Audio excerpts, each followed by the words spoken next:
కాంగ్రెస్ తీరుపై అసంతృప్తితో ఉన్నాడా అంటే అవుననే ప్రచారం జరుగుతోంది. ఆ దిశగా జోరుగా అడుగులు వేస్తున్నట్టుగా సమాచారం.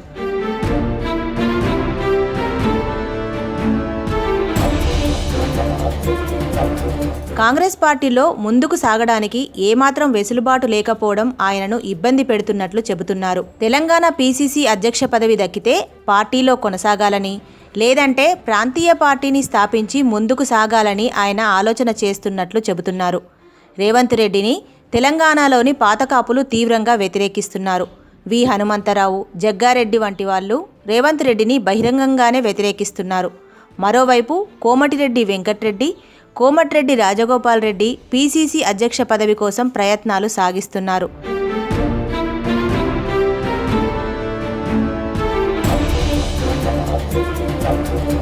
రేవంత్ రెడ్డి పీసీసీ అధ్యక్షుడు కావడానికి వారు కూడా ఆటంకంగానే మారారు. ఒక రకంగా కాంగ్రెస్లో రేవంత్ రెడ్డికి అంత అనుకూల వాతావరణం లేదు. అయితే రేవంత్ రెడ్డికి ఒక వర్గం మాత్రం ఉంది. తనతో పాటు పార్టీలో చేరిన వారికి కూడా తగిన ప్రాధాన్యం లేదనే అసంతృప్తి ఉంది. ఈ నేపథ్యంలో ప్రాంతీయ పార్టీ పెట్టి ముందుకు సాగాలనే యోచనలో ఆయన ఉన్నట్లు చెబుతున్నారు.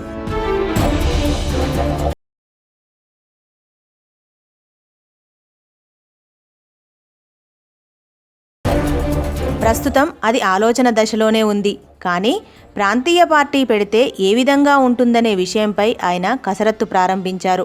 మాజీ పార్లమెంట్ సభ్యుడు కొండా విశ్వేశ్వర్రెడ్డి తగిన సహకారం అందించడానికి సుముఖంగా ఉన్నట్లు చెబుతున్నారు. దీంతో ప్రాంతీయ పార్టీ పెడితే ఎలా ఉంటుందనే విషయంపై రేవంత్ రెడ్డి ఓ సర్వే నిర్వహించినట్లు తెలుస్తోంది.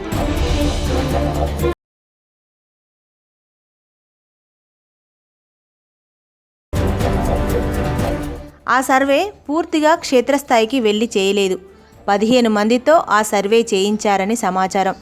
రేవంత్ రెడ్డి ఆలోచనకు దక్షిణ తెలంగాణ నుంచి మంచి మద్దతు లభిస్తోందని, ఉత్తర తెలంగాణ నుంచి అంతగా మద్దతు లభించడం లేదని ఆయన సర్వేలో తేలినట్లు సమాచారం. గతంలో తెలుగుదేశం పార్టీ బలంగా ఉన్న ప్రాంతాల్లో రేవంత్ రెడ్డి ఆలోచనకు అనుకూల వాతావరణం వ్యక్తమైనట్లు తెలుస్తోంది. నల్గొండ, మహబూబ్నగర్ వంటి జిల్లాల్లో అనుకూల వాతావరణం ఉందని సర్వేలో తేలినట్లు చెబుతున్నారు. ఈ స్థితిలో విస్తృత స్థాయి సర్వేకు ప్రతిపాదనలు చేసినట్లు తెలుస్తోంది.